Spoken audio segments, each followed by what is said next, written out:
Hi YouTube, Chronic Painless here with a video guide. A lot of people have been messaging me randomly asking what the hell is going on, how do you magic find on BV, how do you MF BV, and I'm here to tell you.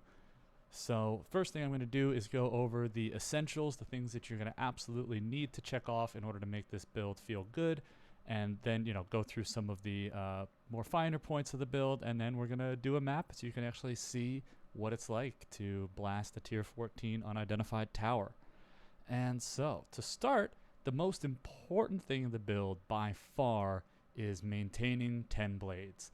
Blade Vortex is an ability that scales massively with the number of blades that you have out at a given time. If you're not at 10, with a build that is not pumping DPS from the rest of its gear and the rest of its tree, you're gonna have a bad time. So getting these 10 blades up in order to make up for the fact that we are wearing Magic Find gear, that we are spec'd into a bunch of move speed and other stuff on the tree, we are gonna make sure that we are at 10 blades all the time. Now how do we do that? First, we get a nice duration enchant on our helmet, 30%. That's huge, gets you up to 5.2 second duration. But the real key is the Seal Mender. You need this node. You can get it on a Megalo, you can get it on a cluster, but what it does is it sets your maximum seal generation time to be less than half of your Blade Vortex duration, which means you'll be able to get off 2 fully unsealed casts before your duration runs out. And when you have 4 seals, that's enough to keep 10 blades, because 4 seals equals 5 blades. And with the new Awakened Unleash that now at level 5 goes from 3 to 4 seals, you are able to hit that very easily. You don't even need to make use of the new caster masteries. The important thing is that you get your ability to a comfy position where you're getting 4 seals faster than half of your duration. You want a little bit of cushion there. Otherwise, you're going to be dropping down to 5 a lot of the time, and that is not good. You're going to want to stay up at this 10 level, pretty comfy. You only have to cast every like 2.5 seconds or so, and as long as you do that, everything is going to be just fine. So, what else is essential for this build? The answer is Blast Freeze. Blast Freeze is our primary layer of defense. We don't have a lot of armor, evasion, spell suppression, anything like that. You can get your reses capped if you want. That's fine. I do. But what you really want to make sure you're doing is freezing, because if they're frozen, they can't hit you, so they can do all the damage they want. Doesn't matter. Blast Freeze is how you accomplish this. As a cold conversion BV build, we're going to have no problem inflicting freezes. When those freezes spread, that is what keeps us alive. So, beyond that, you just get to run, your very standard Magic Find loadout, the Pariah, Ventners, Goldworms, Sedemas, all of that good stuff. You get the Centauris and, the Devotos for the move speed. And then, basically you're going to want to pick up some Scourge resistances on as many of these pieces as you can find, because resistances obviously come at a massive premium in a build that is solely based around unique items and, with very little room for extra on the tree. I like to hit about 3.5.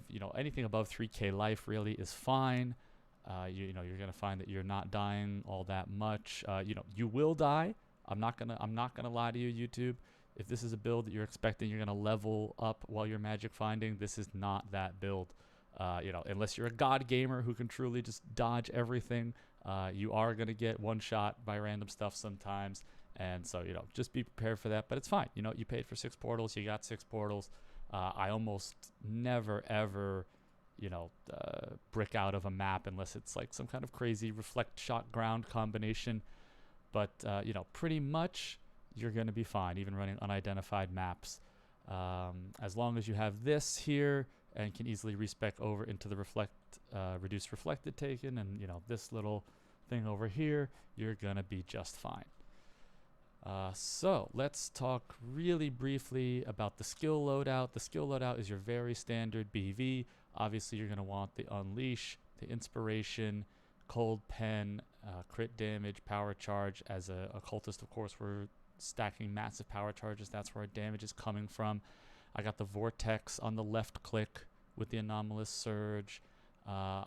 Make sure I'm running my Herald, Zealotry, Hatred, Herald of Purity, all that good stuff. Might as well run a Cast on Death Portal because, hey, it's going to happen. Veil Haste, always good. Flame Dash, obviously. And, of course, a nice little Righteous Fire for killing bosses. We also use Anomalous Assassin's Mark with an Enhance in order to really, really boost our boss single target DPS. I even go as far as to spec into Whispers of Doom in order to enable that on bosses. Because the other thing that you want to make sure that you're doing is cursing on hit. You need the curse on hit because with the curse on hit, that's how you get the Profane Bloom procs. That's how you really amplify your clear. Just Herald of Ice alone is okay. It is possible to buff your Herald of Ice with some, Cold Pen and some increased critical strike supports. Obviously, that's going to cost some more mana. You're going to need to go into here. But, I've found that when I don't care that I'm shattering everybody, because obviously when I was running a Wind Ripper, that's a tongue twister, for a while, and you would need to be shattering everything in order to take full advantage of that. This is going to prevent some shattering, but with the Void Battery and Shield setup, we don't really care about that. Things are still going to be frozen if they're anywhere near us, and that's what matters. So let's go ahead and run a map. We're just going to run a nice little unidentified map.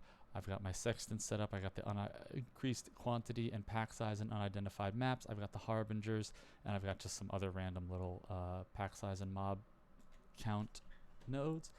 And let's hit the juice.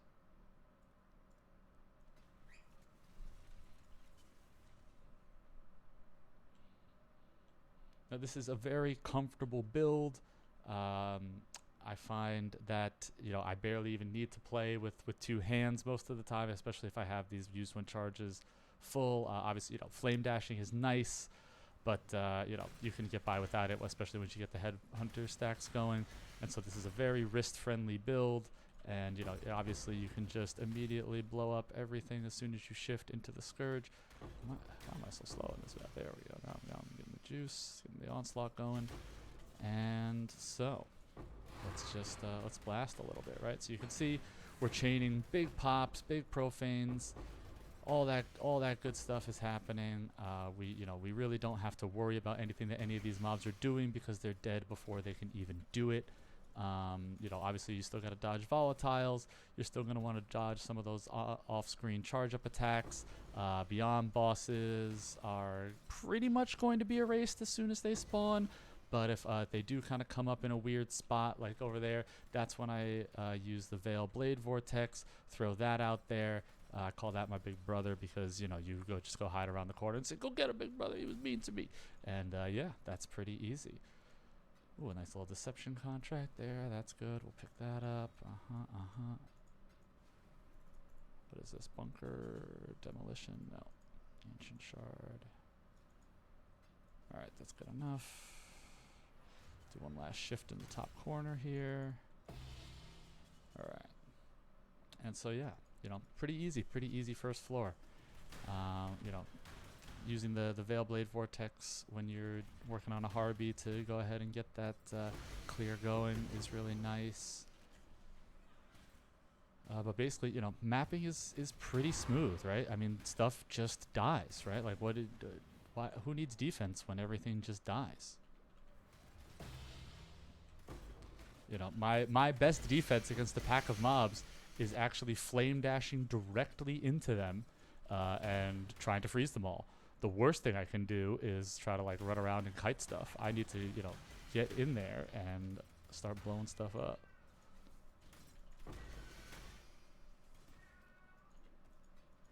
Can you guys hear my cat?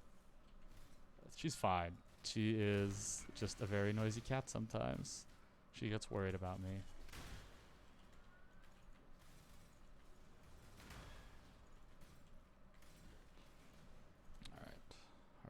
Cleared. Alright, this seems pretty clean.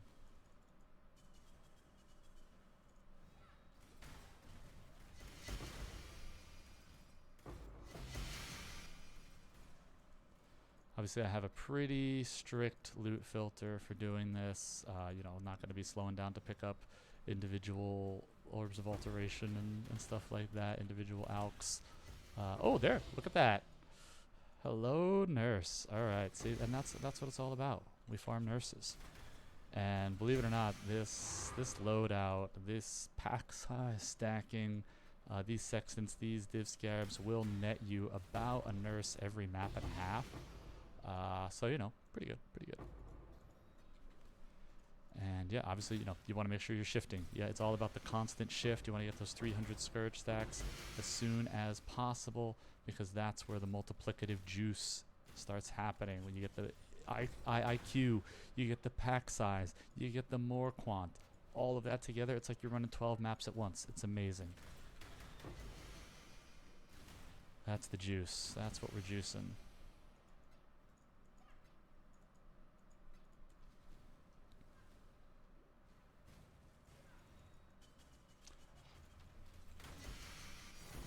Oh hey, look at that. I swear I didn't plan this. But yeah, no, this is entirely reasonable. That's what happens when you get, you know, 210 increased quantity and 90% increased pack size and 300 scourge stacks. You're just gonna get loot. Oh, see, we got off screen there. That's okay though, you know. The build finds nurses, the build dies. You're seeing the full spectrum. Hey, cat, what? You have food. Yeah. Everybody knows you're cute.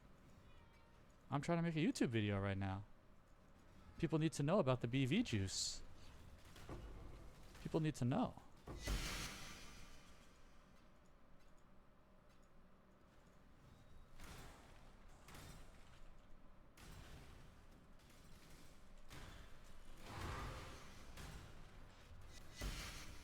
Oh, okay. Yep. Yeah. I'm getting a little slow here at the end of the map. You know, it's not so bad though, and obviously, you know, the 300 scourge stacks, it does get a little dangerous. So yeah, if you lose that focus, if you know, stop, if you lose the blades, you're gonna have a bad time. But generally, we're gonna clear maps pretty fast. I think this one took us like a little over 6 minutes, which is, you know, fine considering I was trying to talk the whole time and had to stop to pick up 2 whole nurses, which, you know, obviously that's gonna slow you way down when you have to pick up that many nurses. And all this tarred ground. Ugh, maybe running Elder Scarabs isn't worth it. No. Anyway. Yep, so, you know, very easy. Clear the Harvey here, throw the Assassin's Mark up. He just freezes, can't do anything, but then, you know, we gotta let him do his thing because he's a jerk. She also gets just frozen, no problem. What is she gonna do? She's just gonna make some books. And then, you know, we pop the VRF, we pop the Veil Blade Vortex, it goes down there for some reason, and then the boss melts, and that's a map. And that's a wrap. I stream on Twitch TV, Chronic_Painless. If you have any questions, come say hi, get in those comments. Otherwise, enjoy the blast.